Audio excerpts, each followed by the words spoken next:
Ah. You go grab some popcorn, grab a beverage of your choice, and grab some tissue boxes because this is about to get deep.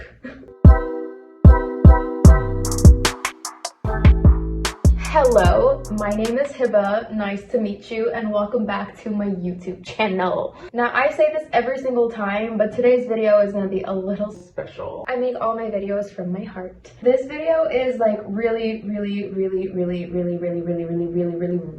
highly requested. I get asked all the time about this, so here I am consciously sharing with you one of the most epic love stories of all freaking time. At least I think so. Like, I know I have a very boring life. I'm an ambivert, but I'm more towards the introverted side. I have been put into situations, but I never chose those situations. Situations seek me. And because of that, this is my moment to shine. You know, this is the story I tell people. Full disclosure, this is what my arms look like, but that's what you get. I'm Indian, and thank you, daddy, genetics. If I wasn't hairy, I wouldn't have these brows and them lashes, you know? Anyway, back to topic. So your introverted girl is about to tell you how she met her soulmate.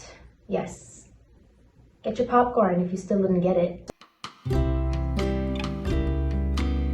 So this all started in high school when I was 16 years old. A little background on me is that I am a brown girl with brown parents. So understand, the concept of dating does not exist.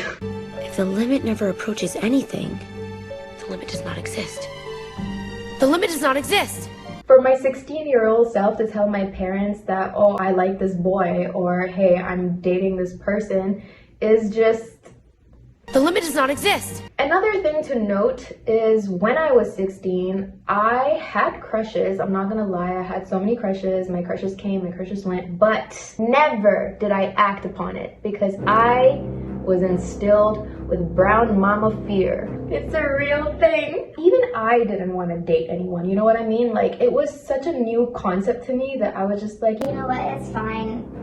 I don't need to date. Like, I am not in a relationship zone whatsoever. So how did this happen? I actually met my boo. His name is Arsha, by the way. He's Persian. I met him in my math and history class. Arsha was actually one of those kids who came from a completely different part of town. So he was like the new kid. Like, nobody knew him. He knew no one. So he was like the new kid on the block. And I had 2 classes with him. This boy. So we were in like history class. It was the beginning of class. Everybody was just kind of chit-chatting with each other. The class hasn't officially begun. And this was my first interaction with this guy. You know how a crowded classroom sounds like, right? All these kids talking to each other. Now, in that noise, I heard one person beatboxing, going like... And at the time, I was really into beatboxing. So as soon as I heard that, I looked over, I saw him, and I started beatboxing. I'm like... And then he looked at me, and that was our first eye contact. Blah, blah, blah. Nothing special from my end, but, you know, now when I talk to Boo, he was like, oh my god, you were so pretty, I really liked you. And, you know, like, what can I say? I know, right? I'm just kidding. Now, he had a crush on me, but like I said, I was not interested whatsoever. In fact, I didn't even know that he had a crush on me until like much later down the road. I'll get to that though. So me and him, we started talking like in class occasionally. Like, we honestly did not talk much, but we started talking-ish, kind of. And you know what? This guy is so funny. Like, he was basically in this classroom. If this is the table I'm at, he was on this table. He creeped his way onto my table over the weeks. Week 1, he's on this table. Week 2, he shifts. Week 3, this table. Week 4, you know what I mean? Somebody was absent from my table and this guy just slid right in. Sliding into your DMs, no thanks. Sliding onto your desk, that's how you do it. Now this guy is officially seated on my desk and he just stayed there, like, he didn't move. And that was his seat for the rest of the semester. Sorry, I got visitors. Dairy milk, fruit, and nuts. Okay, where was I? So me and Boo kind of started talking because now we sit across each other in history class and now we chat on Facebook and, you know, we started chatting a little bit. Honestly, super platonic. No flirting, nothing, just talking to each other, you know, about stuff. We used to send each other memes. It was nice, and we used to talk to each other all the time, and I'm not gonna lie, it was kind of nice when you like pick up your phone and you're like, Oh my god, I'm getting texts from this guy and like we're talking and we're always talking and it's so stable and I like it and there's like, you know, it's nice. so that's how it started. We both started school in September. Now October, November, December. December is when shit went down. Oh my gosh, this was such a dark time. I honestly don't even want to go into the details, but basically that was the month where my parents had just freshly separated. And you know, before that there was obviously conflict in the house and tension, so obviously that's not a fun time. On top of that, we were moving that same month, so we were moving from like one home to another. And on top of that, my grandmother had gotten cancer. She was just diagnosed with cancer, and all of this happened all at once in that same month. Oh my god, I'm choking as I'm saying this. Oh, I haven't talked about this in a while, so reliving this is kind of hard. My grandmother's diagnosis of like, that changed everything. My family decided that the best step would be to take my grandmother to India and get her treatment done there, because we definitely trusted the doctors and the medical care, and we had like faith that they'll do the best that they can. So we went to India, and it was super abrupt, and I didn't know this was gonna happen because it happened so quick. Like, we booked our flights to India ASAP, and we all had to just go, and we had to go. Like, it was just a mess because we were moving, and I had to go to school and give all of my teachers a note telling them that, hey, I'm leaving for winter break a little early. I told him to. He was like, oh, where are you going? I'm like, oh, I gotta leave for India way ahead of time. And I didn't tell anyone why. I only told like my very close girlfriends, because obviously I didn't even like make a big deal out of it. I just kind of said goodbye. I'm like, all right guys, see you after winter break, you know, hugs, and I left. Alright, so now it's December and we're in India figuring out our grandma's treatment. And at the end of it all, it was decided that my mom is going to stay with my grandma throughout her treatment. And there was nobody back home in Canada. If me and my sister were to come back to give my exams, it wouldn't happen because we don't have a guardian or a parent there. So now we're like, where do we go? My mom's brother, my uncle, was also there, and they basically came to the conclusion that it would be best if me and my sister go off with him and live with him while my mom is with my grandma, because he could take care of us and blah blah blah. But here's the thing, guys. My uncle lives in Nigeria. What the f? Woo! He lives in Nigeria. Now, here's my chocolate. Please, I deserve it. I'm telling you, I don't choose the situations. The situation chooses me. You know what I mean? Shit just happens. It's life. Please know that I was struggling. Your girl was young. She was a teenager. She's hormonal. She's a cancer. So all of these things that were happening, like, it was just too freaking much.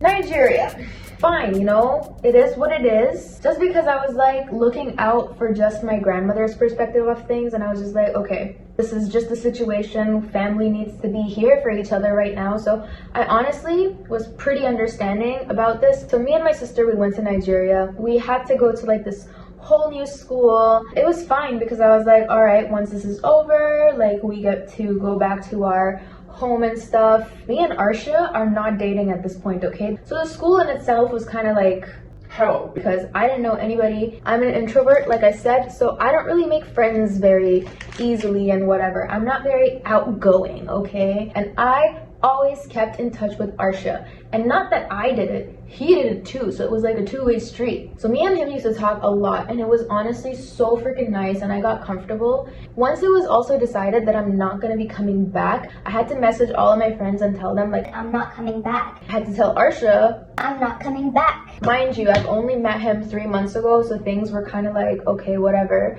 Like, you know, we're just friends, we're just talking, it is what it is. And he basically responded to that, and this is the first time he ever admitted that he liked me. He basically said, and I still kind of remember it, it was like literally 10 years ago, he was like, Oh, I'm so cheesed. I was gonna ask you out on a date after winter break. Now you're not coming back. And he was upset basically. So he finally admitted that he liked me and he was gonna ask me out on a date. So he assumed that I left early to just go somewhere and then come back.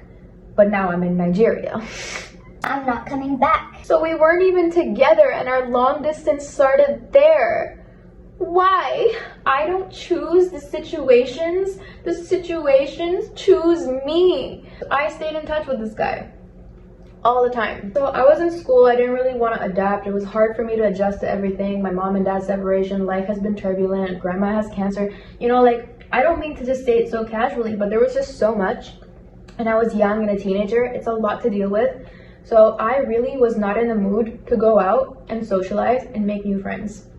Truly. Like, the least I can do is just, you know, mind my business, read my books, get my grades, go home, nap. So I'm not outgoing, like I'm just not like that. My time was usually spent talking to Arsha or talking to my friends. So we always stayed connected. Let's skip forward a couple months. Now the school year is over, okay? 5 solid months of Nigeria spent, done, dealt with, pushed through, did it. Me and my sister both. Now we go back to India with my uncle and everyone. We all go to India to check out my grandma, see how she's doing. Good news is my grandma was doing perfectly fine and it was all great and everything was fantastic.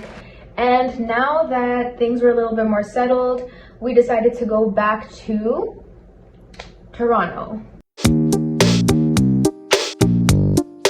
I didn't tell anyone that I was coming back. Not my friends, not Arsha, no one, although I had been in touch with them the whole time. Skipping forward to me coming back to Toronto. I'm in Toronto, I go to school, I surprise everyone. Everybody's like, Oh my gosh, Heylo, you're back. It's so nice to have you back. and it was so nice. I'm hugging everyone, I'm meeting everyone. And then I see Arsha, okay? This guy comes up to me and he like lifts me up and pulls me in circles. And I was like, Yo. because before I left, mind you, we were just talking, remember? We were just on Facebook, we were just messaging each other, totally platonic. I only found out he liked me after we moved. That's where he's like, I like you. And then I come back, so we've never even like shook hands at this point. So this guy straight up went for a hug and twirled me around. That kind of changed the tone of our relationship. You know what I mean? Like, another very important note is when I came back to Toronto, I did not go back to the same high school. We actually moved to a different high school. It wasn't like crazy far, but it was like a good 20 minutes journey by like a subway. So I live 20 minutes away now. I went to a different school, but now I was adjusting to a whole new school. I don't choose the situations choose me. Now I'm adjusting to this whole new school. This one is twice as hard. All the smart people go here. All the talented, crazy Asian smarties go here, and the bar is like high. My other high school was super easy and I was like, whatever. But this one, ain't no joke, mama. But me and him still kept in touch. And during that time, because I was so stressed out, I didn't really have time to go out or like do things or, you know, just hang out. Like, I was a super nerd, okay? A super nerd. I'm a Monica. I don't know what to say. I used to go to the library a lot, and this library was very close to where I lived, like maybe a 5-minute walk.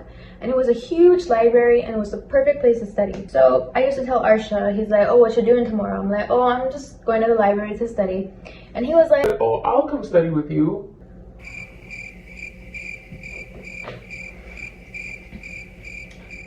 you're gonna take a 20-minute train when you have a library across the street from you to come study with me?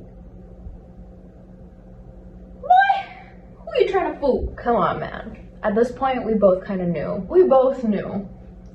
And we both pretended we didn't know. And I was like, oh, sure, you can come study at the library with me. Let's study. We did just study though. This guy used to pull up to the library, and that's where our first like unofficial dates started happening. We were young in school, you know, having our cute ass library. Our relationship blossomed from such a wholesome place. Like, and then, you know, we kind of started hanging out once a week, usually at the library. And during winter time, we used to walk out in the snow and, you know, whatever, blah, blah, blah, blah. At this point, it's been over a year since I've known him. So things were good, things were steady. Now, I don't know if these count as a date, but I'm not gonna count these as dates because both of us didn't officially agree to it being a date. It was just a hangout. So one day, I believe it might have been late November, early December, he sent me a text. He basically asked me like the question. He's like, so what are we?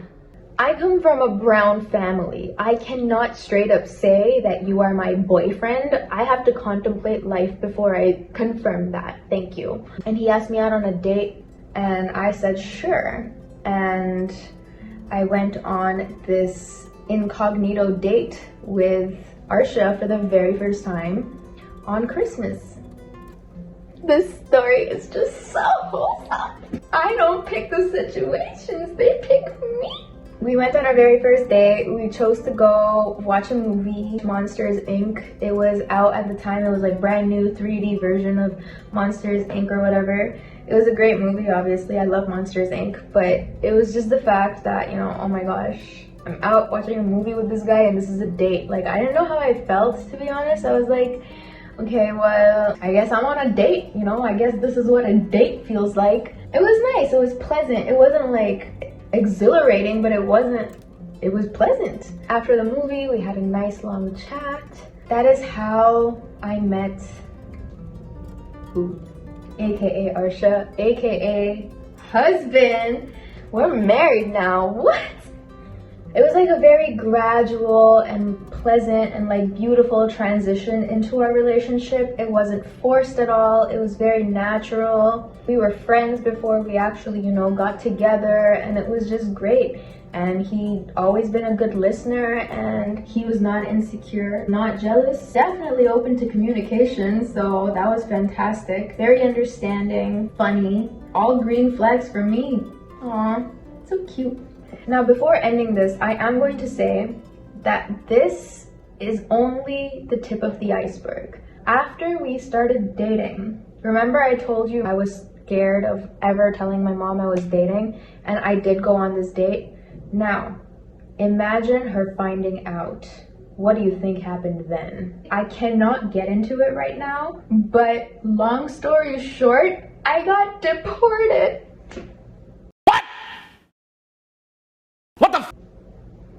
I got deported. Deported! That's when my relationship with Arsha went through real long distance, like after we started dating. What I just told you was the process of us getting into the relationship. Now that we're in the relationship, we gotta do the whole long distance thing again. So I'm not gonna go into that right now because that is just insane. Like, and honestly guys, it is definitely the story. Like that is the story. Anyway, so this is how I met Arsha. We're doing fantastic. We're married. We're living together in Belize. Life is good. Life is kind. This time, I picked the situation. And the situation picked me. My god, my life is a movie, bro. I hope you enjoyed this video. Do subscribe to my channel and hit the bell notification for whenever part 2 of this comes out, because I'm definitely telling that story. I hope you enjoyed this. I know it was a little like long. Like this video. Let me know if you guys had similar experiences or how you got to meet your significant others. That'd be kind of sweet, no? Thank you so much for watching. Love you guys. Take care and be safe. Bye!